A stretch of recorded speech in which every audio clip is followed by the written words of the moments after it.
Hi, and welcome to episode number 12. Today's topic I'm very passionate about because it's been a topic for most of my life.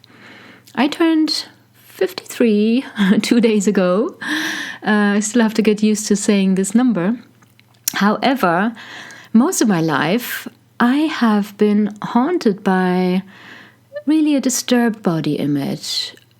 And not recently, the last decades or so, I managed to get in control of my body image, like loving my body, eating healthily, doing all the things that are good for you. However, it takes a while to get there. And it has to do with the unconscious as well as the conscious mind.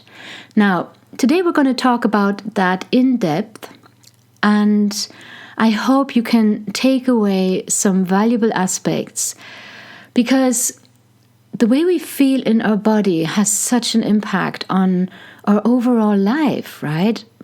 Whether we're happy, whether we are sociable, whether we, participate in events that are happening.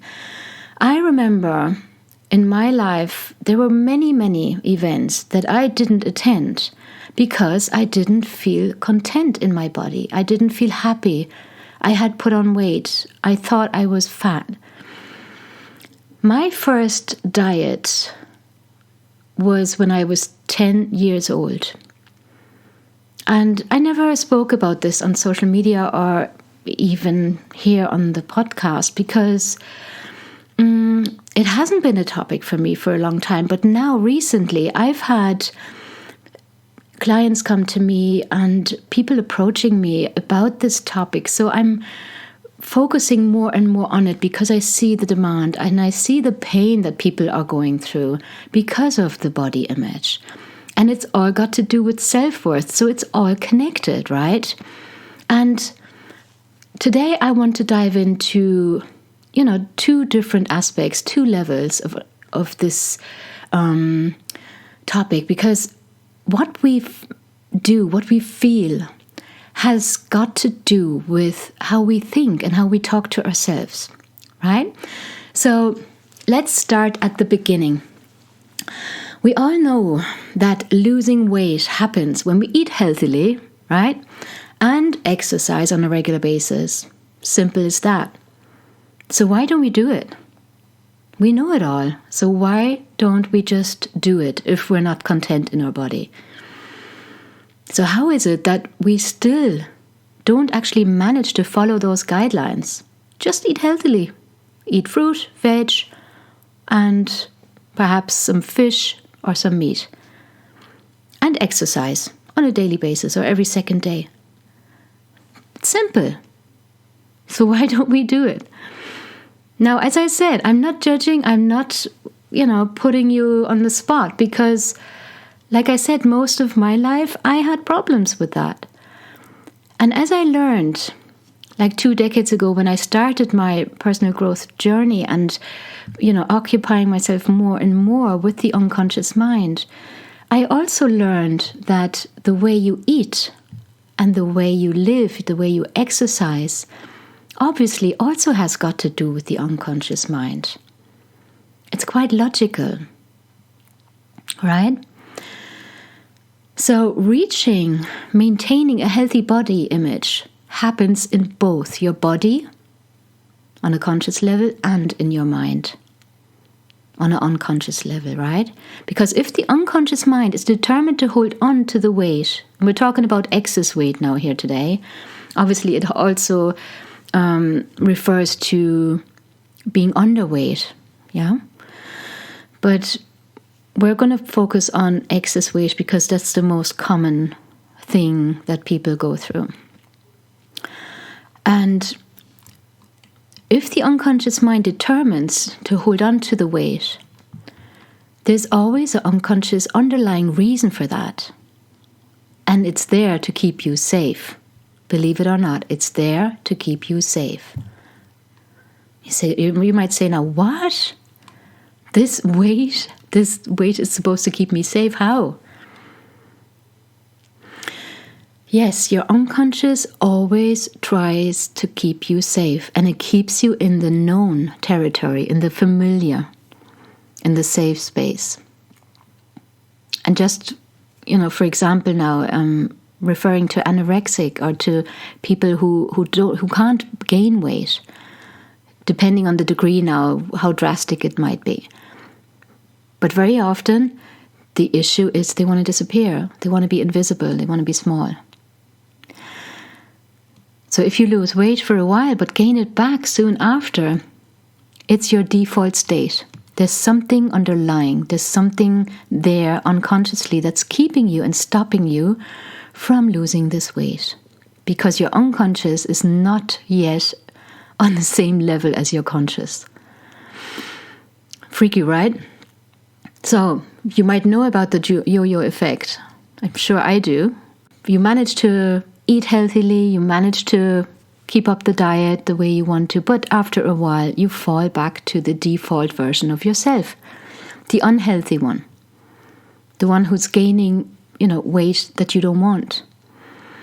And excess weight is a reflection of your mental or your emotional state. That's a fact. So, the number one reason people fail to lose weight is that they neglect to make changes in their subconscious mind as well. Parallel, obviously, to eating healthily and exercising. Okay, so you also need to work on your unconscious mind and figure out, because understanding is power. You need to figure out why that is. What is causing you to hold on to that weight? Okay? You have to get the subconscious mind into alignment with your conscious goal. That's the only way it can work.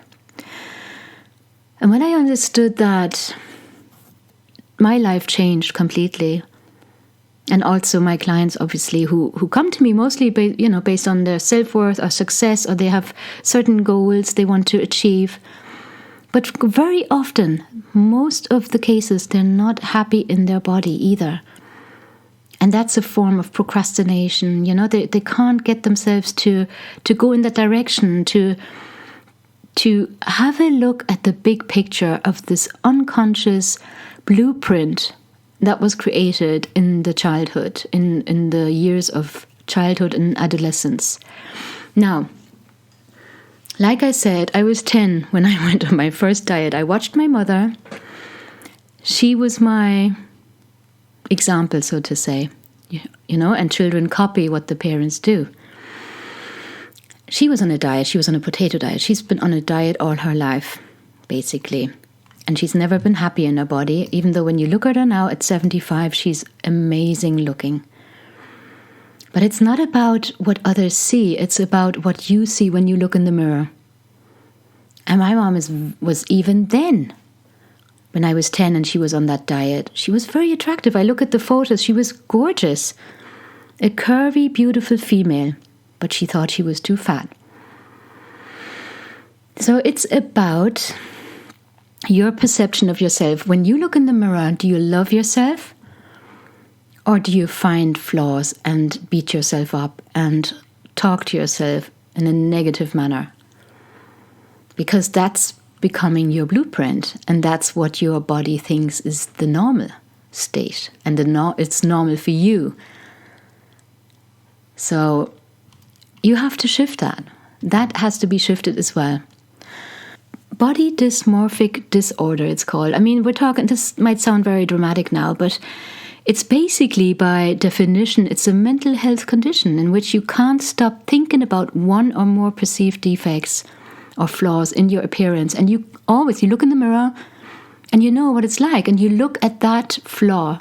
You don't see the beautiful eyes, you don't see the beautiful hair, whatever. You focus on the negative aspect. And that defines how you talk to yourself and how you live your life. And if that's so powerful and overwhelming, and it stops you from socializing or going to that party because you just find that waistline of yours not slim enough, Or you try on that dress and, the button seems to be too tight, and you stay at home on the couch with a bag of crisps instead, watching television instead of going dancing with people and friends that don't see you the way you see yourself. It's sad. And like I said, I've been there. In my teens, in my 20s, and then I managed to get control. By letting go, by having this awareness, gaining this awareness about how I was functioning, how I was thinking. Yeah, it's just a waste of time, and your life is just wasted away. It's just saddening. So today I want to offer you 9 aspects. I put them together based on what I do, what I did in the past, and what I still practice. Because I've had a setback not so long ago, about 2 years ago. I had a really bad time. I was building my business. I was, pushing my business forward and working a lot, sitting a lot, not exercising. I had some negative news and personal experience, and I let myself go. I was consoling myself with food and just let myself go for that time. And I gained weight. And of course, that didn't help. That didn't make me feel any better. The opposite is the case, right? So today I would like to offer you 9 hacks. I can call them 9 hacks that will help you into a healthier and more content body. On a conscious level and on an unconscious level. You can work on it yourself, right? So let's have a look. Because why do we have to address the unconscious? How does that even play a role in our physical body, you might ask? So first of all, our childhood experiences are obviously crucial to everything. You know that now. It's all about your thoughts. It's all about your unconscious, and it's all about the past, the first 7 years of your life, how you've been programmed, how your unconscious has been programmed, right? We want to be accepted, we want to fit in, and us as a human beings, we have the strong desire to belong. We need to belong to our pack, to our crowd, yeah, to our family. Because alone we wouldn't survive in the wilderness. When we're isolated or rejected, we won't survive. We need the social network, right? Being rejected, isolated, or feeling different. However this being different may be perceived, it can have a traumatic experience for a child or a teenager. So if we're being bullied, or if we're being teased constantly because of a big nose, or because of the ears sticking out, or because of weight, whatever it may be, it has a traumatic effect on the children. And on their self-worth. Yeah. So we don't know at that age that we are all different and that we're beautiful and unique the way we are, no matter how we are. And it is actually beautiful to be different, but we always try to fit in. Remember when there's a trend, or then there's some fashion or something hip, we all ran for it. We want to fit in. We want to do it as well and be part of the gang, right? And being different is looked upon as a negative thing, right? So if anybody made fun of you of any kind about your look or anything that's different, it's what created the blueprint for the rest of your life. And why should you live that now? I mean, why should you still have those voices of those people who probably were even just jealous? Because as a child, we don't know that people bully, or kids bully you because they're jealous of you, right? There have been the most beautiful kids being bullied, but they didn't have the confidence or the understanding to stand up towards it. And that's something I want all children and teenagers and adults to understand, right? That it's not about that, and we shouldn't give ever anybody the power to make us feel small or inferior. Nobody deserves that. Nobody. And I know it hurts when people say nasty things. That you're ugly, or that you're useless, that you're fat, whatever it is. And it's about how we deal with those negative statements, yeah? Like I said, though, most kids suffer, and most kids' self-worth is diminished in those moments. And if it's repeatedly stated and repeatedly happens, the more and more the imprint is implemented in your subconscious mind. And that's the language that's still talking to you today when you look in the mirror. You're repeating those words to yourself looking in the mirror. Isn't it ridiculous? Why would you do that? However, the majority of children or teenagers suffer very, very badly. And their self-worth is absolutely destroyed. Okay? So how can your beliefs affect your weight loss efforts? What has your belief about yourself got to do with your weight loss effort? And there are many reasons why you carry a belief within you that stops you from losing weight. No? Like I just pointed out. Based on your past experiences, you have created an unconscious belief. And that is still active within you. And no matter what you do, it'll always stand in your way to gaining the perfect relationship to your body, to being happy in your body. Because often you look beautiful anyway, but you don't feel it. And this is what we're aiming at. You feeling the self-love and the content body that you deserve. Right? So you might assume that when you're thin, you created this belief that when you're thin, people will expect more from you based on what you experienced in the past. Or your weight might derive from comfort eating in difficult times. We often have been consoled with sweets and goodies during our childhood when we were sad, when we cried. Yeah, and that becomes an association with food. So when you're suffering, when you're sad, when your boyfriend, your girlfriend leave you, you go and get your ice cream and snuggle up on the sofa. Yeah, it's an association. Mostly unhealthy food. Yeah, I mean, you're not going to go and eat carrots and cucumbers when you're suffering, right? So, even my daughters, when I gained the awareness that it's all connected and that it's associated, I had to make myself not comfort them with food because I had the awareness of it. Instead, I just cuddled them. I gave them love, attention, and listened to what they had to say. But when they were small, I didn't have that yet. I didn't know. I also did the same as my mom and my dad did when I was crying. Distraction with jelly bears or whatever, right? You might unconsciously use the weight as a protection as well. That could also be in a belief that that it's literally a protection shield. I've also experienced that with clients. It made them feel safe, yeah, for whatever reasons. It could also be a reason that in the past that you've been, or in the childhood or as a teenager, that you've been touched inappropriately or even sexually abused when you were younger. And you may fear that when you're slim and attractive that you get admiring looks or somebody might assault you again.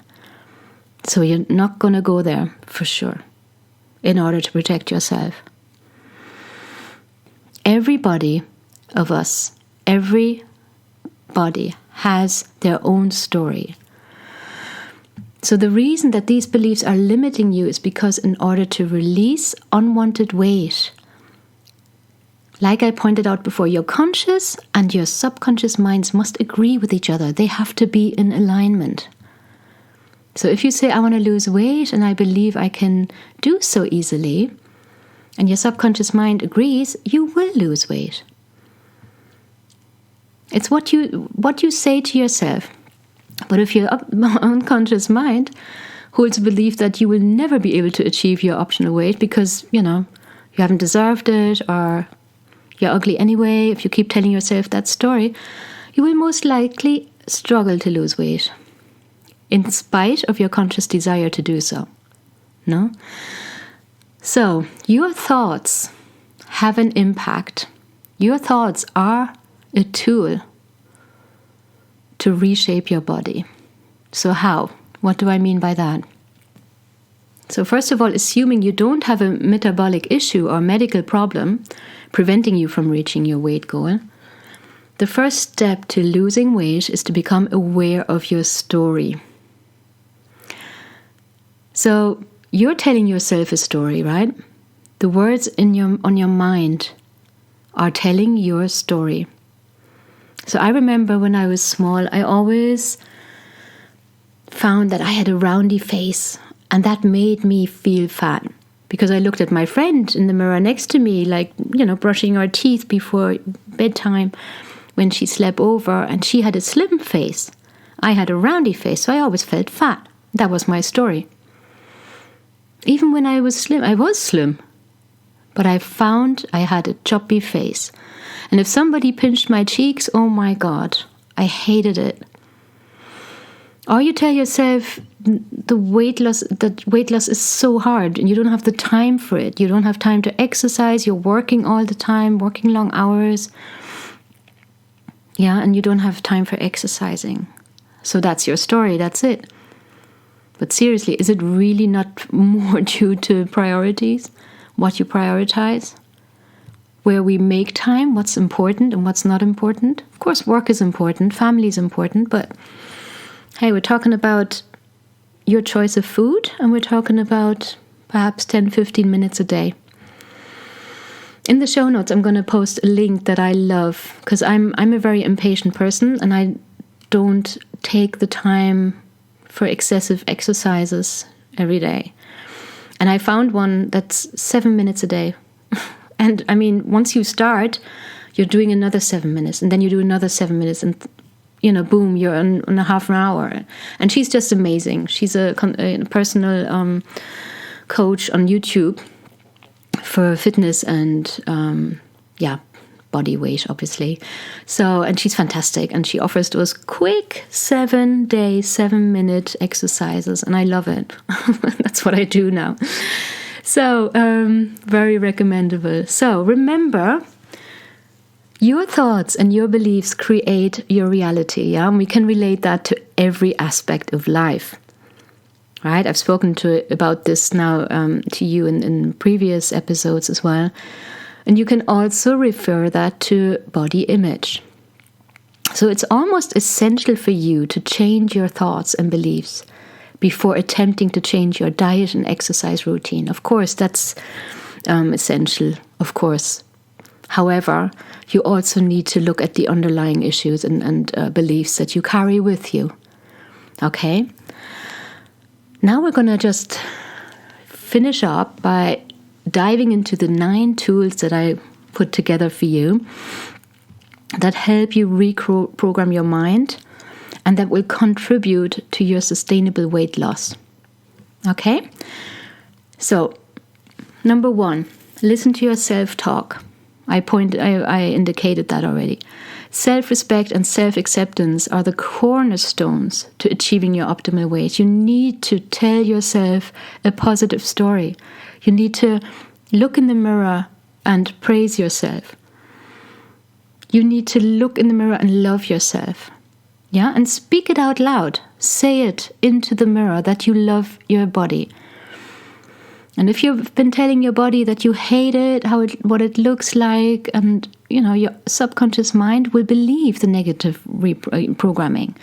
You need to reprogram your mind to self-love. And it's possible by repetition, over and over again, every morning in front of the mirror and before you go to bed. Tell yourself that you love your body. Over time, your subconscious will align with your conscious desire to lose weight. That's how it works. That's the rule, okay? And you write your new story. Actually, you can write it down. instead of just saying it that you want to lose weight. Write down exactly how you want to feel. This is also partially kind of a visualization, yeah? And, if you want to lose 10 pounds, for example, write down what it feels like to have lost those 10 pounds, to feel fit again, to be able to take those staircases, 2 steps at a time, running up, to have more energy and to be, to fit into that dress again that's pinching right now. Write down exactly how you will feel when you lose those extra pounds and you can fit into this suit again, for example. Focus on the emotion. Really go into that feeling, or putting that belt around your waist, fitting into that jeans again, right? The emotion is key. So, and as you start to uncover your emotions around reaching your weight goals, continue to write them down. The more detailed, the better. And be sure to tell your new story to yourself every day. Yeah? Let it embed more and more into your subconscious in every cell of your body. That's how it works. That's where the success and the magic happens. It also helps to, really perhaps put up a photo of you when you were happy in your body, and to see that every day. Now that you've heard about that. Okay. Next one is tapping. Emotional freedom technique helps a lot. I'm not going to dive too deep into this one because that could be a whole episode on its own. It helps you to align your subconscious mind with your goals on the energetic level. EFT, I don't know whether you practice it already or whether you've heard of it. It's this emotional freedom technique where you do the tapping on the meridian spots in your face and on your head, specific spots, and that can also help. You can have a look into it yourself, Google it, or look on YouTube. There are some good tutorials that also can help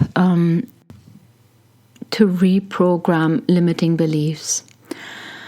The next aspect I would highly recommend as well is meditation. You know already, if you've been following me, that I'm a great fan of meditation.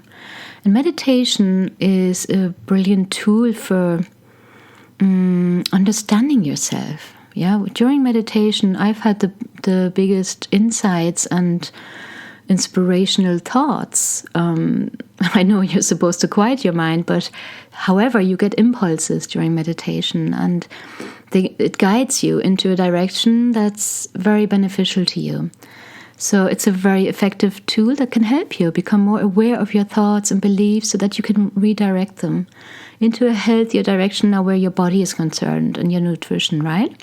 Because remember, understanding is power, and understanding makes sure that you act differently, that you think differently in future. As soon as you understand why you're doing what you're doing, yeah, you will think differently, you will act differently. And understanding any emotional or subconscious blocks will help you rewire your brain from then on forward, no? Brings you into the flow of being able to lose weight subsequently. And it happens almost naturally because you're letting go as well. You're letting go of old beliefs, of old blocks, and then it happens naturally. So if sitting in meditation, in a quiet meditation, is not your thing, and you just, your mind is just going gaga when you're trying to do so, you can also use guided meditations, or you do yoga or qigong, like, something with movement. It has a similar effect. You also can listen. I have a meditation on my website that you can download as well. That's for self-worth. Or on YouTube, there are so many meditations that you can try out and find what's best for you. It's always about you and your perception and what's good for you, right? A very important aspect as well, number 5, is that you set sustainable goals, that you really set goals that are realistic in your life. No? You need to For example, if you want to lose 40 pounds, but you're too eager and too desperate and you're trying too hard to achieve that goal, you may be setting yourself up for failure. I know I've done it in the past where I'm so radical then, and I'm so impatient, and I just want to fast. I don't ever want to eat anything ever again, just water. And it didn't work for me. I'm not the fasting type. I managed once or twice, and it feels fantastic, and I love detoxing my body. But you have to be realistic. What are you set out for? What is within your comfort zone? What can you do and what can't you do? Be honest with yourself. Right? So set sustainable goals. Do baby steps. Try, 5 kilo first, or 10 pounds, whatever your measurement is. So set smaller smaller goals and be realistic. Okay? Also, drink lots of water. Obviously, you know that. You have to drink lots and lots of water. 2 liters a day, which I checked the other day, it's a half a gallon, for those of you from America. So if you want to set an actual weight loss goal, make sure it's not more than 2 pounds per month. When I read about that, I thought, what? That's not enough. But it's realistic, and it's a sustainable. It lasts longer. It stays down. Yeah, it depends where you are now and where you're heading. No, eat mindfully as well. Point 6. Mindfulness is so important that you take your time to sit down, prepare a nice meal, and be aware, be conscious. Chew properly, chew lots of times, because the more you chew, the less the body has to work to break it down, right? And you have more energy. Okay? Pay attention to the taste, the texture. Really be in the moment, not just standing up, rushing by, Just make the time to sit down and eat properly, eat your meal properly. And you connect to what you're eating, and you have a different attitude to what you're eating, and it has a different impact on your body. It's more nurturing when you eat mindful, right? So that's an important aspect. And for me, point 7, when I wanted to lose weight, like I told you earlier on, I lost myself there for a while, and I gained lots of weight. For my awareness, it was a lot of weight. People didn't see it so much and so drastic, but I didn't feel comfortable in my body because of, some emotional stress I'd been going through. So awareness, first of all, is key again, right? So being aware that you're in a place where you don't want to be, and you need to change something. And that's what I did. I had the awareness, I had been, letting myself go enough, and I wanted to change something. So what I did, and what really worked for me, and I want to share that with you today, and I've been sharing it recently because I had people reach out to me about the body image, about their body image, that they needed help. And because this worked for me so brilliantly, I'm sharing it, and it's healthy as well.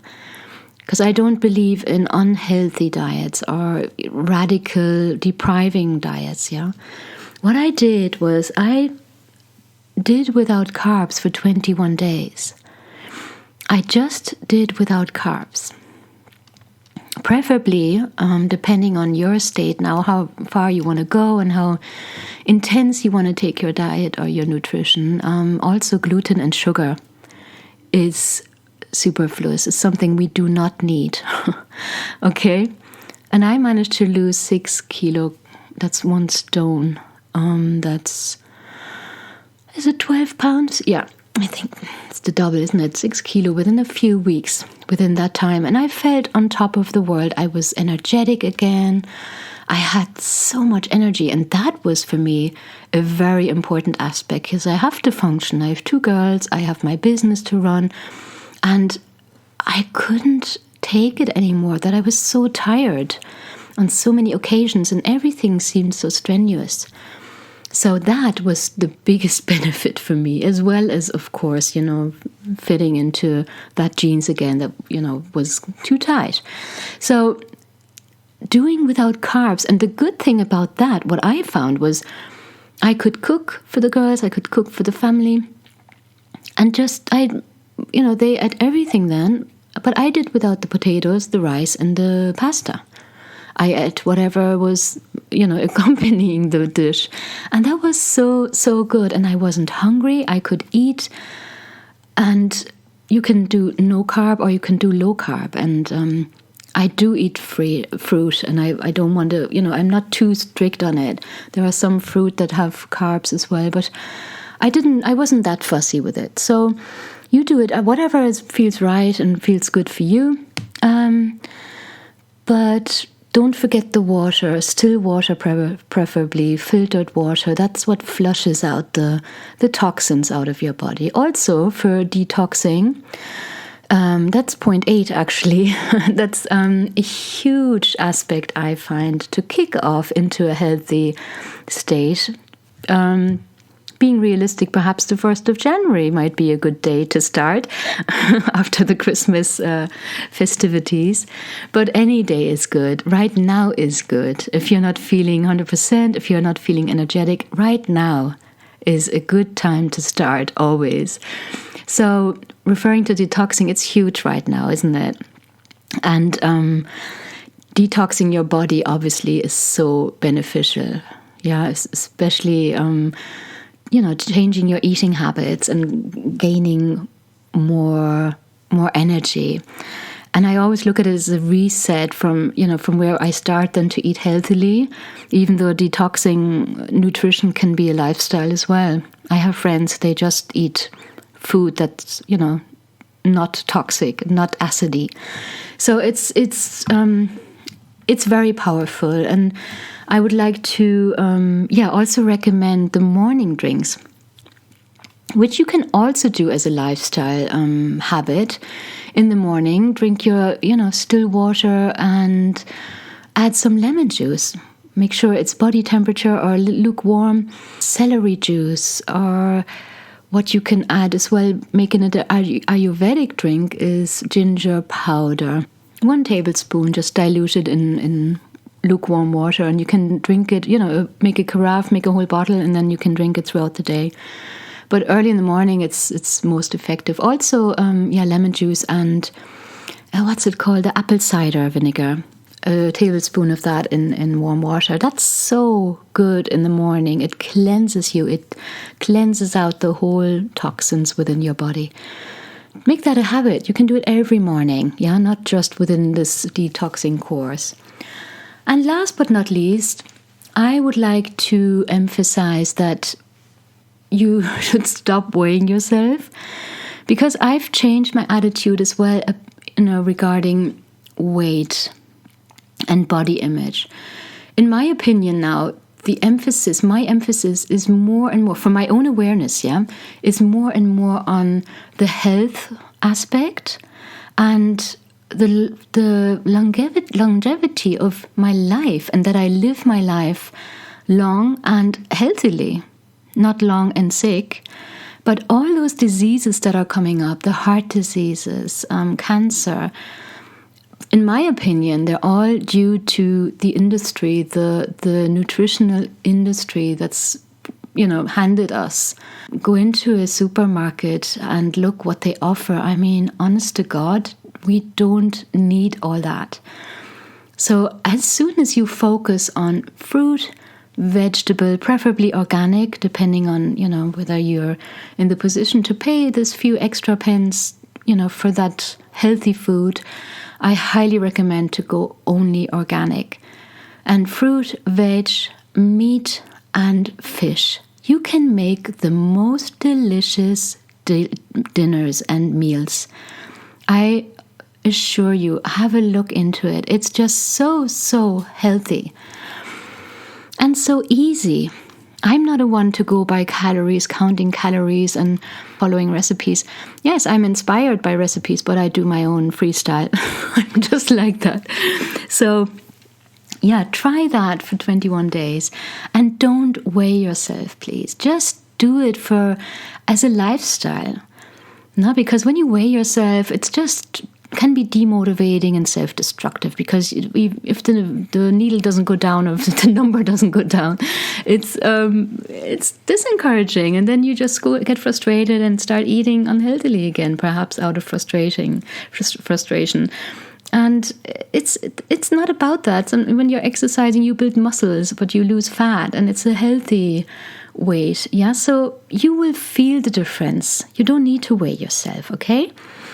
And you can, but don't weigh yourself until you're able to view the information that you see on that scale from a place of health and stability, when you know you're feeling on top of the world again, rather than use it to define your self-worth, okay?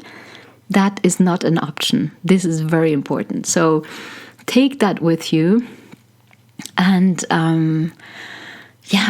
just start. Now or on the 1st of January, whenever it suits you. Okay? And like I said, the number of the scale doesn't matter anymore. It's about feeling good in yourself. It's about loving yourself unconditionally. Because you are beautiful the way you are. And, don't let anybody tell you otherwise. Okay? Those kids, when you were small, they didn't know what they were talking about. They were just jealous. Okay? So, finishing up on this topic, it's about self-love, unconditional love towards yourself, and treating yourself with love. And everything else will follow. That's what I love about my work. Yes, when I work with people, it's about them coming into their empowered body, and it has a ripple effect, right? When you're feeling good in your body, when your self-worth increases again, you reactivate your self-worth, and you have this understanding that you're brilliant the way you are, just because you are the way you are. And it has a ripple effect on your whole life. You won't let any partner treat you badly. You set healthy boundaries. Yeah, and you have success, and you manage to go to your boss and stand up for yourself, put back your shoulders, put out your chest and say, hey, I want a pay rise. Do you know what I mean? It is all connected. And it's time for you now to make a change and to claim that life back, that beautiful life that you deserve, okay? Have a wonderful time, and do get back to me and let me know how you're getting on. I'm happy to connect and to exchange your experiences. Would love to hear from you. Take care and goodbye.